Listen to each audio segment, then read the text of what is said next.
Bonjour, je suis Dr Faraoun, maître de conférence en endocrinologie à la faculté de médecine d'Oran. La conférence d'aujourd'hui va porter sur les tumeurs hypophysaires. Les tumeurs hypophysaires occupent une place importante dans la pathologie hypophysaire. Elles sont généralement bénignes, développées dans la loge hypophysaire et elles sont représentées par les tumeurs endocrines, appelées aussi adénomes hypophysaires, développées aux dépens du tissu glandulaire, et il y a les tumeurs non endocrines qui naissent aux dépens des autres structures. L'intérêt de la question est de connaître les classifications des tumeurs hypophysaires, d'établir le diagnostic positif d'une tumeur hypophysaire en se basant sur les données anamnéstiques, cliniques, paracliniques et radiologiques, de rattacher un tableau d'hypersécrétion hormonale à son étiologie, de connaître les particularités épidémiologiques, cliniques et radiologiques de chaque type de tumeur hypophysaire, ainsi que de connaître les différents traitements des principales tumeurs. Donc, nous allons aborder ce plan-là en commençant par un rappel sur l'hypophyse. Sur le plan anatomique, donc l'hypophyse est une glande de 60 mg qui est située dans la selle turcique à la base du crâne. Elle est formée de deux parties, donc sur le plan différent, sur le plan embryologique, histologique et physiologique. C'est l'antéhypophyse et la posthypophyse. Cette glande est sous le contrôle de l'hypothalamus qui sécrète les releasing hormones stimulatrices et la dopamine qui est inhibitrice pour l'antéhypophyse et sécrète aussi donc l'ADH et la vasopressine pour la posthypophyse. L'hypophyse et l'hypothalamus sont reliés par la tige pituitaire. En cas de compression, nous allons avoir une hyperprolactinémie de déconnexion avec ou sans déficit anté- et post-hypophysaire. Sur les deux schémas d'en bas, nous voyons les différents rapports de l'hypophyse avec les organes de voisinage que sont le chiasma optique, le troisième ventricule, le sinus caverneux, le sinus phénoïdal et ainsi que les nerfs oculomoteurs. Sur le plan histologique, le lobe antérieur est constitué d'un parenchyme glandulaire en cordon limité par une lame basale qui est formée de cellules somatotropes et de cellules aprolactines, de cellules gonadotropes, de cellules corticotropes et thyréotropes. Le lobe intermédiaire contient des cellules corticotropes. La tige infundibulaire contient des cellules névrogliques, des fibres nerveuses et des pelotons vasculaires. Le lobe postérieur contient des pituicytes avec des réseaux capillaires et des axones amyédéniques de cellules neurosécrétoires de l'hypothalamus. Donc, voilà, sont schématisées ici donc les différentes sécrétions de l'antéhypophyse et de la posthypophyse sous l'influence des hormones stimulatrices en vert et inhibitrices en rouge, donc sécrétées par l'hypothalamus. L'antéhypophyse sécrète la TSH qui va stimuler la thyroïde pour la sécrétion des hormones thyroïdiennes T4, T3. Elle sécrétera les gonadotrophines FSH, LH qui stimuleront les testicules pour la sécrétion de la testostérone et la spermatogénèse et qui vont stimuler les ovaires pour la sécrétion de l'ostradiol et de la progestérone et permettant une maturation des follicules et donc une ovulation. Elle sécrétera aussi la CTH qui va stimuler la surrénale pour la sécrétion du cortisol. Elle sécrétera l'hormone de croissance qui va agir au niveau hépatique pour la sécrétion de l'insuline growth factor, donc qui est un facteur de croissance qui va agir en périphérie au niveau osseux et musculaire et viscéral. Aussi, elle va sécréter la prolactine qui sera responsable de la lactation en postpartum. Et en cas d'absence d'hyposécrétion, on aura une absence de montée laiteuse et en cas d'hypersécrétion, c'est une galactorée avec hypogonadisme. La posthypophyse, quant à elle, est un réservoir de vasopressine qui intervient dans le mécanisme de l'eau et l'ocytocine qui intervient dans l'accouchement et dans la lactation et l'éjection du lait en postpartum. Alors, les tumeurs hypophysaires sont définies comme étant des néoformations généralement bénignes, développées aux dépens du contenu cellaire. Les adénomes hypophysaires sont développés aux dépens du tissu endocrine, comme on l'a dit tout à l'heure. Les tumeurs non adénomateuses sont développées aux dépens des structures non endocrines. Elles trouvent leur origine ou leur apparition, donc leur mécanisme d'apparition, soit dans une origine génétique ou bien ces tumeurs sont sporadiques. Sur le plan épidémiologique, elles touchent beaucoup plus les femmes. à un âge moyen de 35 ans. Elles ont une prévalence de presque 77 cas pour 100 000 et une incidence annuelle de 18,6 cas pour 100 000. La prévalence des adénomes hypophysaires, quant à elle, est de 68 jusqu'à 115 cas pour 100 000 habitants. Les tumeurs hypophysaires sont classées selon leur caractère sécrétant ou non. Nous avons les tumeurs sécrétantes telles que le prolactinum, l'adénome somatotrope, corticotrope, thériotrope primaire, gonadotrope et les adénomes mixtes. Nous avons les tumeurs non sécrétantes, représentées par les adénomes non sécrétants ou non fonctionnels, les tumeurs de la posthypophyse, les craniopharyngiomes, les kystes de la poche de rate, les méningiomes. Elles sont classées aussi selon leur taille. Les microlésions sont inférieures à 10 mm, les macrolésions sont supérieures à 10 mm. Quand la plus grande mesure dépasse 40 mm, on parle de lésions géantes. Là, sur les 4 images du bas, nous avons un microprocessus, donc inférieur à 10 mm. Au milieu, un macroprocessus qui arrive au contact du chiasma optique. Et dans la dernière image, un processus géant. Donc, ces tumeurs sont toujours classées en fonction aussi de la présence ou non d'une expansion extracellaire. Donc, soit qu'elles sont encloses et donc elles sont purement intracellaires, soit qu'elles sont expansives avec extension supracellaire, infracellaire, latérocellaire et postérieure. Selon leur agressivité, on les classe sur le plan c'est une classification histopronostique, soit en tumeur bénigne, où il n'y a donc pas ou peu de mitose et de Ki67 est bas, soit en tumeur suspecte de malignité ou à risque, ou bien de tumeurs malignes, au cas où on trouverait des métastases, soit cérébrales, médulaires ou à distance. Elles sont classées aussi selon la classification OMS 2017. Les tumeurs hypophysaires sont classées selon leur caractère sécrétoire, sur l'aspect des granulations intracytoplasmiques et les facteurs de transcription qui interviennent dans la morphogénèse hypophysaire. Quels sont les signes d'appel des tumeurs hypophysaires?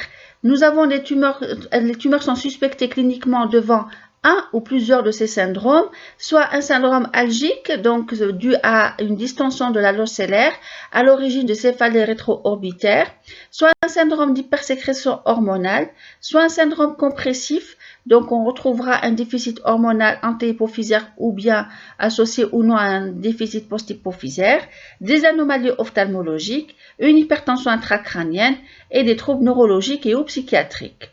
Comme la découverte peut être fortuite, on parlera alors d'incident à l'homme.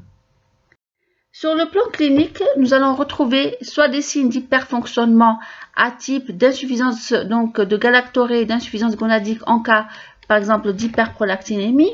Si nous avons un hypersomatotropisme chez l'enfant, et l'adolescent, il y aura un gigantisme, chez l'adulte une acromégalie avec toutes ses complications cardiovasculaires et métaboliques. En cas d'hypercorticisme, ce sera une obésité facio-tronculaire, de vergéture, d'amyotrophie et d'hirsutisme. En cas d'adénome thériotrope, ce sera une hyperthyroïdie clinique avec un goitre mais sans exophthalmie. En cas d'adénome gonadotrope, on retrouvera rarement des signes cliniques, parfois juste une hypertrophie testiculaire qui est inconstante. Aussi cliniquement, ces tumeurs peuvent être responsables de signes d'hypofonctionnement ou de déficits hormonaux. En cas de déficit gonadotrope, on aura un impubérisme chez l'enfant et l'adolescent, des troubles du cycle chez la femme et des troubles sexuels chez l'homme. En cas de déficit thyriotrope, nous allons retrouver une pâleur, une frilosité, une apathie, une hyporéflexie. En cas de déficit corticotrope, on aura une asthénie, un amaigrissement et une dépigmentation. Le déficit en GH va être reconnu par un déficit statural et la survenue d'hypoglycémie chez l'enfant. Et donc, en cas de déficit lactotrope, chez la femme, on aura une absence de montée laiteuse. En cas d'atteinte hypophysaire, il y aura un syndrome polyuropoïdipsique et avec des urines hypotoniques. Donc, devant toute tumeur hypophysaire, il est essentiel de faire un bilan hormonal afin de rechercher une hypersécrétion ou bien des déficits hormonaux qui sont conséquences de la compression tumorale. Les dosages hormonaux de base consistent à demander donc une cortisolémie de 8 heures, une ACTH pour l'axe corticotrope, une prolactinémie pour l'axe lactotrope.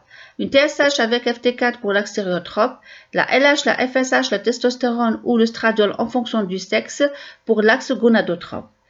Quant aux tests dynamiques, qui seront demandés bien sûr en fonction du contexte clinique, notamment des tests de frénation pour confirmer une sécrétion autonome ou de stimulation en cas de suspicion de déficit antéhypophysaire. Bien sûr, l'IRM est l'examen d'imagerie gold standard pour le diagnostic d'une tumeur hypophysaire et donc de précision de ses caractéristiques radiologiques. On peut être donc devant un microprocessus ou bien un macroprocessus ou bien un processus géant multidirectionnel. Donc, cet IRM va nous donner des renseignements sur le siège de la tumeur, sur son aspect, sur son signal. On pourra calculer ces différentes mesures et on aura une visualisation de ces rapports avec les organes de voisinage. À partir de là, on pourra classer la tumeur selon la classification de Hardy, qu'elle soit enclose ou invasive, donc selon 4 grades. Selon son extension supracellaire et paracellaire, qu'elle soit symétrique ou asymétrique. Quant à la classification de Knosp, elle nous permettra de classer la tumeur selon l'invasion dans le sinus caverneux, donc par l'imagination d'une ligne tangente passant par les bords internes, le milieu ou le bord externe des artères carotides. Nous avons ici différents aspects radiologiques de tumeurs hypophysaires. Ce sont des macroprocessus, donc expansifs, à extension multidirectionnelle. Donc, le diagnostic de confirmation de la tumeur hypophysaire est apporté par l'histologie et l'immunohistochimie en cas d'intervention chirurgicale. L'histologie va nous confirmer l'aspect de tumeur endocrine. L'immunocytochimie va nous donner le type de tumeur endocrine. Les marqueurs de prolifération qui vont nous permettre d'évaluer les risques de récidive ou de progression. Quels sont-ils? C'est l'index de prolifération évalué par l'anticorps Ki67, l'activité mitotique donc qui est considérée comme élevée s'il y a plus de 2 mitoses par 10 champs à l'objectif x 40 et l'expression de la P53. L'étude génétique sera faite donc en cas d'évocation d'un syndrome génétique ou bien si le patient donc a moins de 30 ans. L'enquête familiale est réalisée dans 2 situations, donc soit un contexte familial évident de tumeur hypophysaire ou bien si on découvre déjà une mutation chez le cas index présentant une tumeur hypophysaire apparemment sporadique. Devant une tumeur hypophysaire, il est essentiel de rechercher son retentissement par toujours le bilan hormonal à la recherche de déficit endocrinien, comme on l'a dit, un bilan ophtalmologique, un bilan métabolique et la recherche de complications. Le bilan ophtalmologique va consister à évaluer l'acuité visuelle, à étudier la motricité oculaire et à donc effectuer des fendus afin de rechercher donc un éventuel retentissement qui est dû à une compression du chiasma optique. Donc, et aussi le champ visuel au cas où la tumeur viendrait au contact ou bien lamine ou comprime le chiasma optique.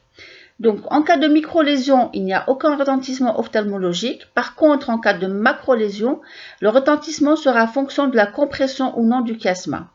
Et donc, l'altération du champ visuel est la première anomalie qui est vue avec diminution de l'acuité visuelle. Le fond d'œil va nous permettre de voir s'il y a un œdème papillaire et donc nous renseigner sur l'évolution rapide de cette tumeur ou bien s'il y a une atrophie optique et ça se voit souvent quand le diagnostic est porté tardivement. Donc là, en synthèse, pour le diagnostic d'une tumeur hypophysaire, on se base sur les données anamnestiques, les antécédents personnels et familiaux, les circonstances de découverte, les signes fonctionnels endocriniens, neurologiques et ou psychiques. L'examen physique pourra détecter des signes d'hyper ou d'hyposécrétion, l'atteinte, donc une atteinte visuelle et ou bien donc de l'oculomotricité et la présence de signes de néoplasie endocrinienne multiples. Donc, nous allons confirmer le diagnostic par la recherche d'une hypersécrétion, donc par les différents dosages hormonaux, et les tests dynamiques seront faits en fonction du contexte. L'IRM cérébral ou bien en cas de contre-indication, la TDM, vont nous permettre de visualiser le processus, d'évaluer sa taille, son extension, son siège, le type de signaux émis ainsi que la présence de calcification ou bien de localisation autre cérébrale. Et de là, nous allons avoir une orientation étiologique vers l'adénome ou bien une tumeur non adénomateuse. Par la suite, le bilan de retentissement ophtalmologique, endocrinien, métabolique et des complications sera effectué. Sur le plan nosologique, nous avons les adénomes hypophysaires ou tumeurs endocrines. Ce sont des tumeurs à sécrétion hormonale qui sont responsables d'un syndrome clinique en rapport avec cette hypersécrétion. L'adénome à prolactine est le plus fréquent des adénomes hypophysaires. Justement, on l'appelle aussi prolactinome.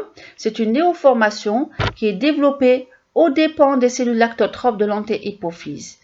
Il peut être sporadique ou être vu dans un contexte familial. Il représente 40 à 66% des tumeurs hypophysaires adénomateuses. Sa prévalence est de 33,5 cas pour 100 000 et une incidence annuelle de 7,7 cas pour 100 000.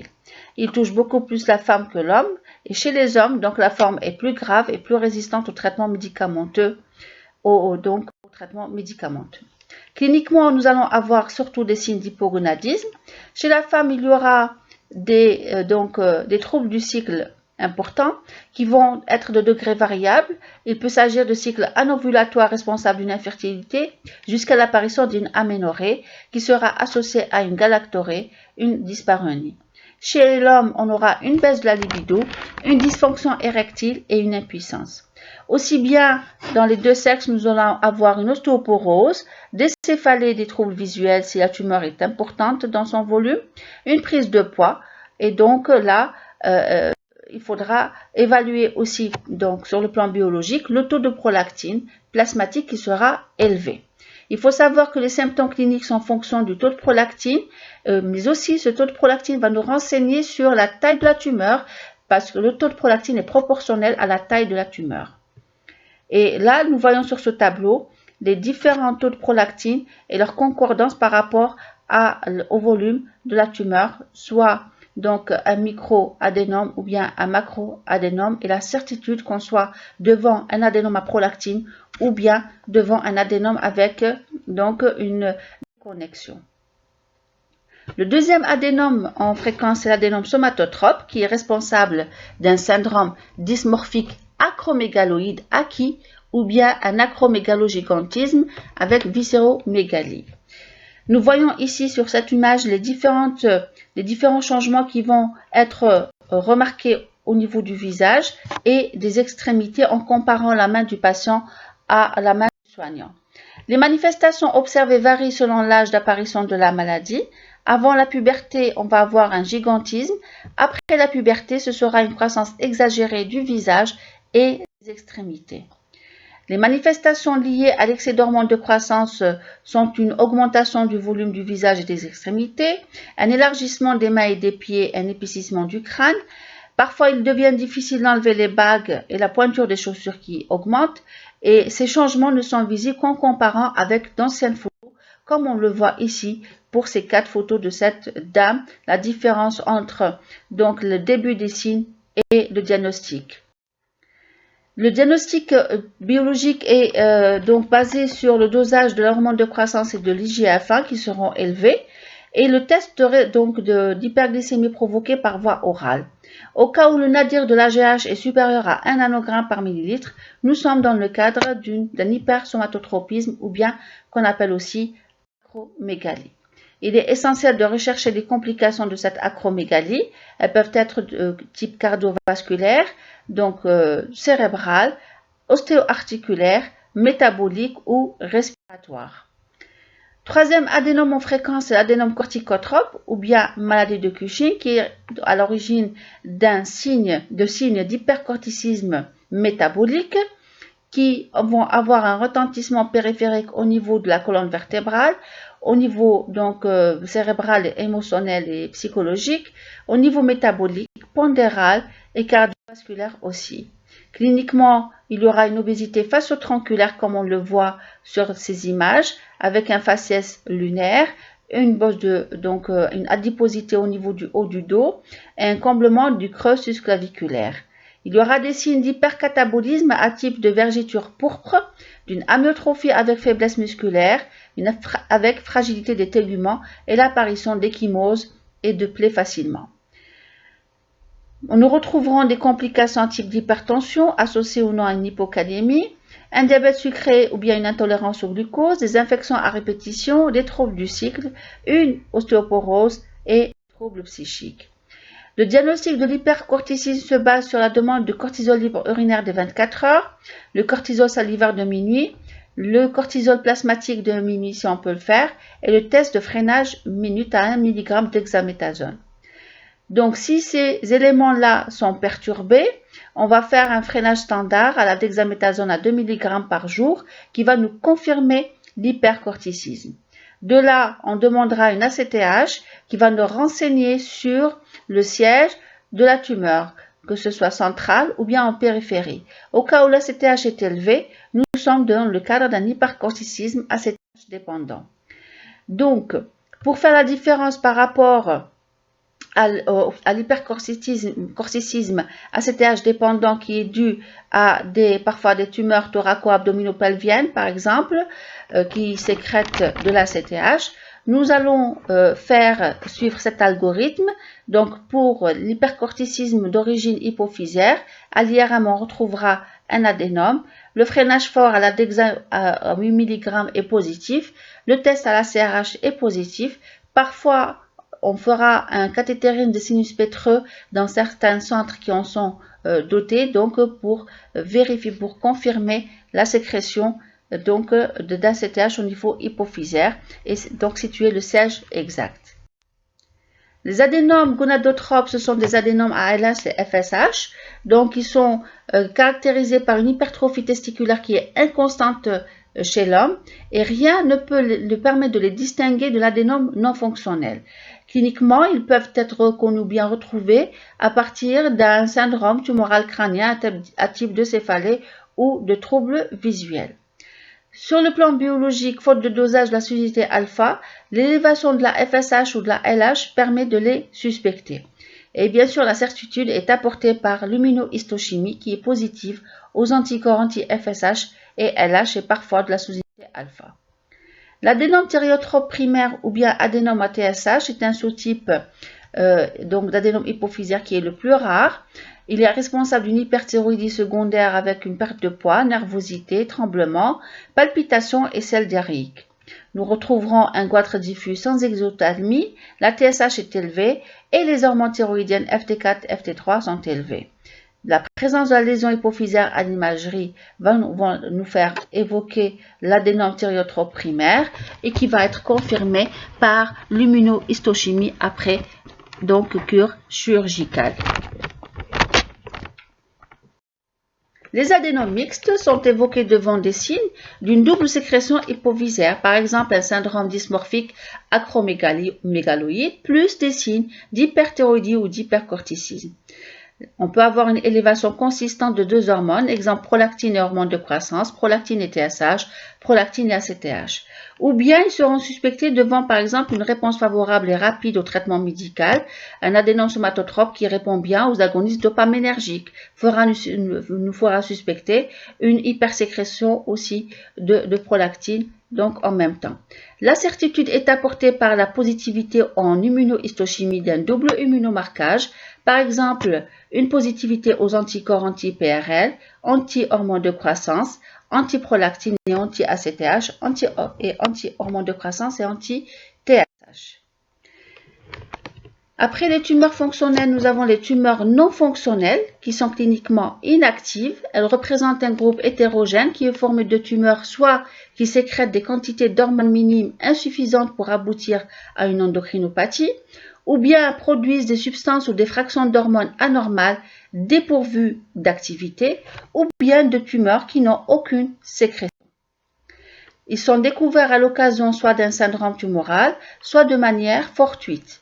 Le diagnostic est retenu devant l'absence de signes cliniques d'hypersécrétion hormonale, la présence d'un ou de plusieurs signes d'insuffisance hypophysaire, la présence d'un processus hypophysaire sur le plan radiologique. La certitude est apportée aussi par l'immunomarquage négatif pour tous les anticorps anti-hormones hypophysaires. La majorité des adénomes cliniquement non fonctionnels sont des adénomes sécrétant des gonadotrophines ou bien des adénomes hypophysaires gonadotropes, et 10% des adénomes non fonctionnels ont un marquage négatif. On parle de nul cell adénoma. Au cas où l'immunomarquage est positif pour les différentes hormones qu'on a citées, la GH, la prolactine, la TSH ou encore la CTH, alors qu'aucune sécrétion n'a été mise en évidence in vivo, nous allons parler d'adénomes somatotropes, lactotropes, thériotropes ou corticotropes si l'on suit. Là, nous avons sur ces images-là un aspect de macroadénome non sécrétant parce qu'en fait, le bilan hormonal était donc tout à fait normal. Et nous voyons bien l'extension supracellaire polylobée par constriction de l'adénome au passage du diaphragme micellaire. Et la tumeur s'étend jusqu'au foramen interventriculaire.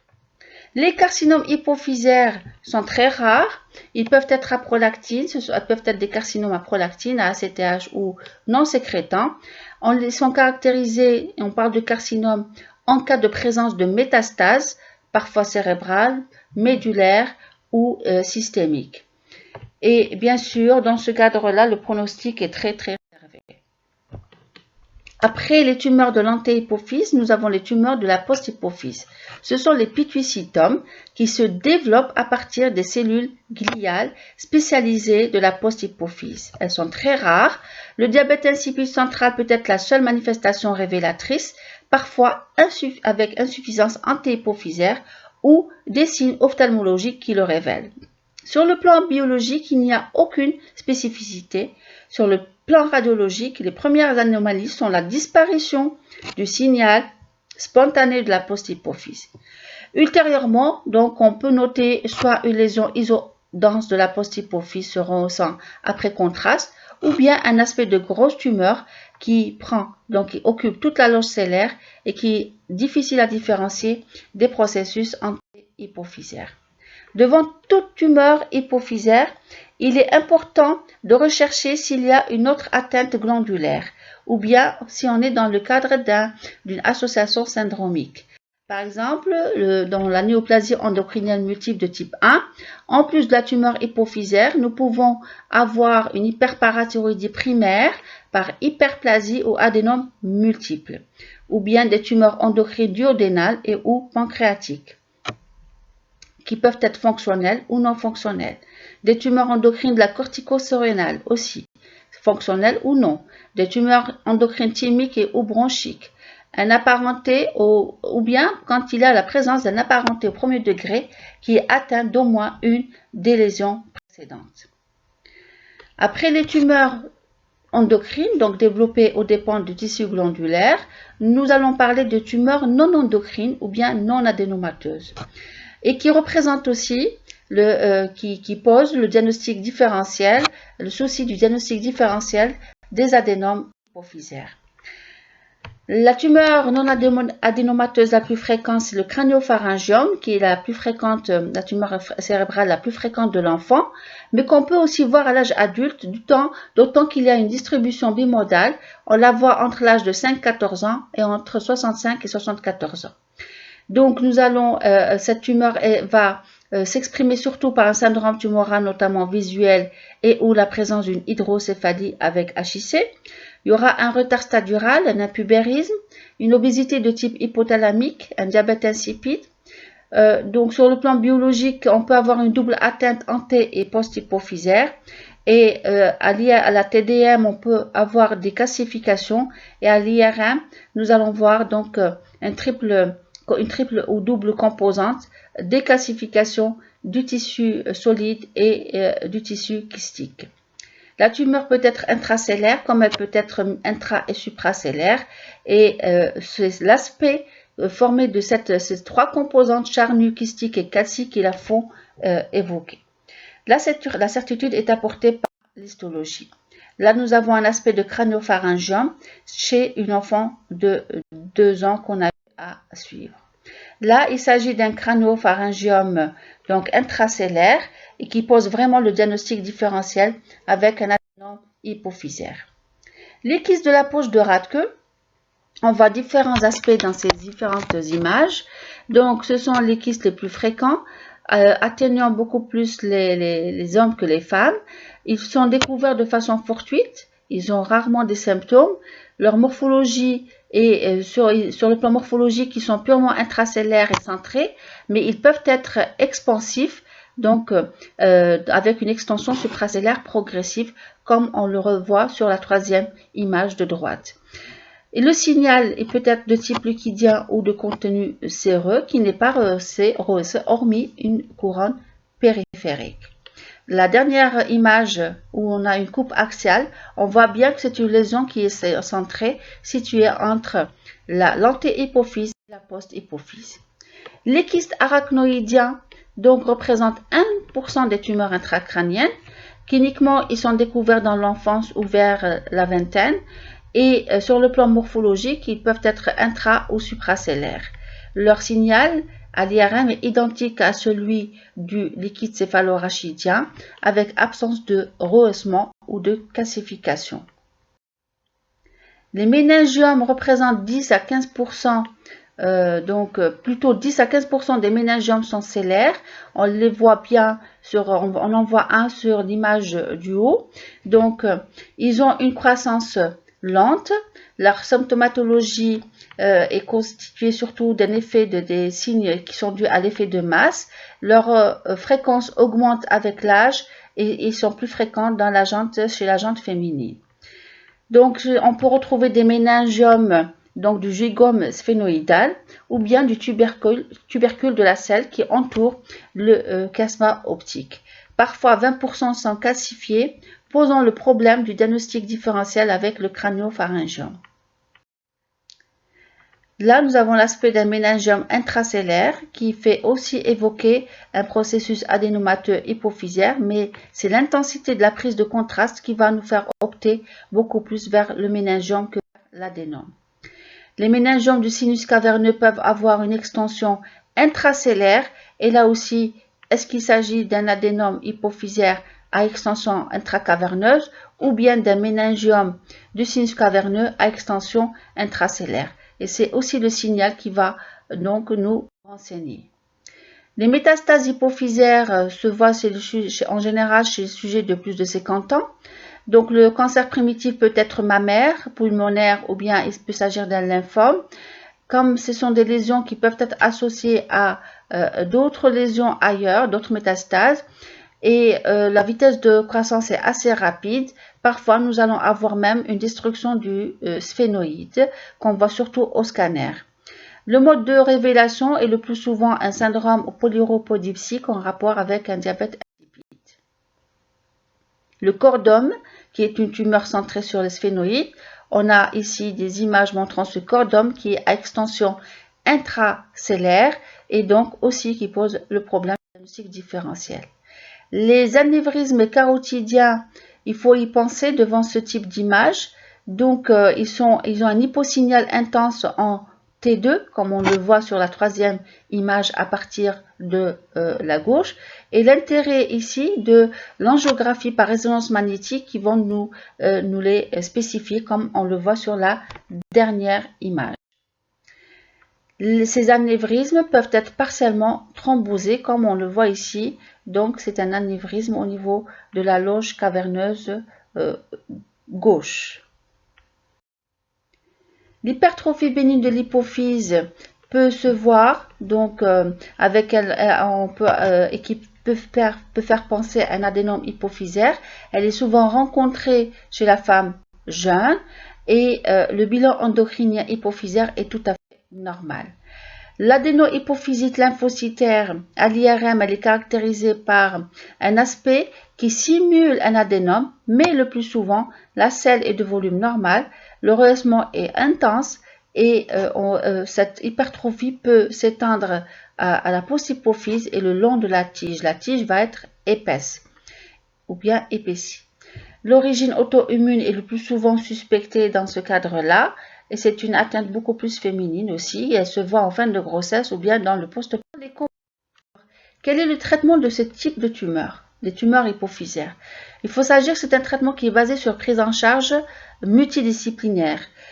Les objectifs du traitement, c'est de soulager les symptômes, de freiner l'hypersécrétion, de réduire le volume tumoral, d'éviter la récidive, de prendre en charge les comorbidités que nous pouvons voir surtout dans les tumeurs fonctionnelles, donc comme l'hypersomatotropisme, l'hypercorticisme, donc l'hyperprolactinémie qui est chronique, qui est ancienne, et de réduire la mortalité au long cours.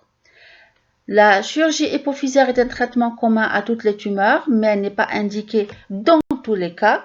Son but est une exégèse aussi complète que possible du processus tumoral, quelle que soit sa nature, afin d'avoir une étiquette étiologique et de décomprimer les voies optiques. Mais dans les processus géants, invasifs et multidirectionnels, la chirurgie ne permet qu'une exégèse partielle. Nous avons deux voies d'abord, la voie transcrânienne qui a de nombreux inconvénients.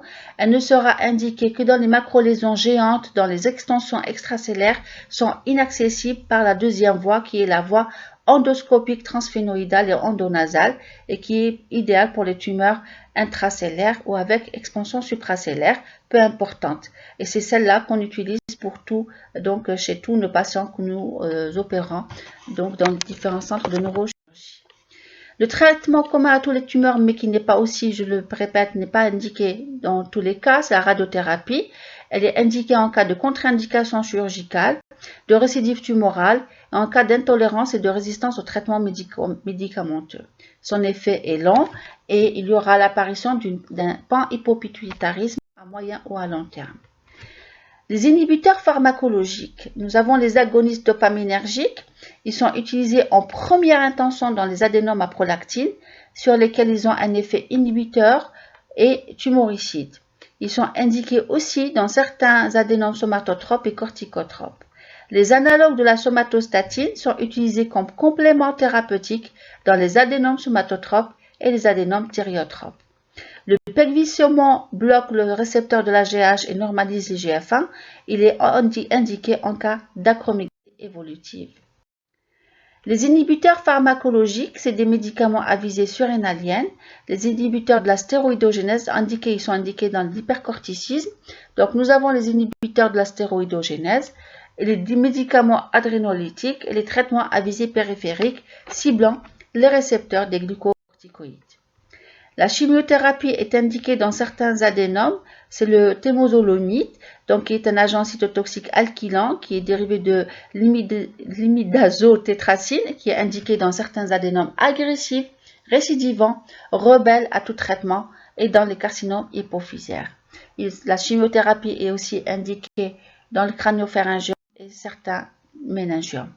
Ici, dans ce tableau, sont résumées donc les différentes alternatives thérapeutiques en fonction du type de tumeur. Pour le prolactinome, le traitement primaire, il est médicamenteux.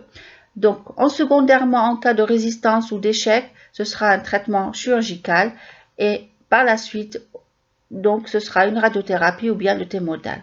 Dans les adénomes non fonctionnels, dans les adénomes somatotropes ou bien corticotropes ou thyréotropes ou gonadotropes, la chirurgie est indiquée en première intention. Et en fonction des cas, en deuxième position, c'est soit une radiothérapie, soit c'est un traitement médicamenteux freinateur, soit une séronélectomie, par exemple, dans la maladie de Cushing récidivante, donc, ou bien résistante, ou récidivante après 2-3 chirurgies. Le traitement tertiaire reposera aussi pour ces tumeurs autres que les prolactinomes sur les médicaments, la radiothérapie, le pasériodide ultimodal, et aussi dans le cadre de l'adénome thyréotrope sur le traitement médicamenteux. Pour les tumeurs non adénomateuses, le crânio-pharyngéome, c'est aussi un traitement à base de la chirurgie et comme on a dit, chimiothérapie ou l'interféron. Le méningiome aussi, traitement chirurgical ou chimiothérapie. Les kystes de la poche de Rathke, en fonction de leur volume et de retentissement local, seront soit opérés, soit surveillés, ainsi que les kystes arachnoïdiens. L'évolution et les pronostics des tumeurs hypophysaires dépendent de plusieurs facteurs. Le délai de la régularité des consultations, le contrôle de l'hypersécrétion hormonale et donc de ses effets systémiques, de la taille de la tumeur et de son degré d'envahissement des structures cérébrales, de la vitesse de croissance tumorale, de la réponse au traitement qui peut être rapide et favorable au traitement inefficace, et bien sûr surtout des moyens disponibles. En conclusion, nous dirons que les tumeurs hypophysaires sont généralement bénignes. Leur gravité est due à leur hypersécrétion hormonale, mais aussi à l'effet de masse sur les organes de voisinage. Et bien sûr, un diagnostic précoce permet une meilleure prise en charge et donc un meilleur pronostic. Et je vous remercie pour votre attention.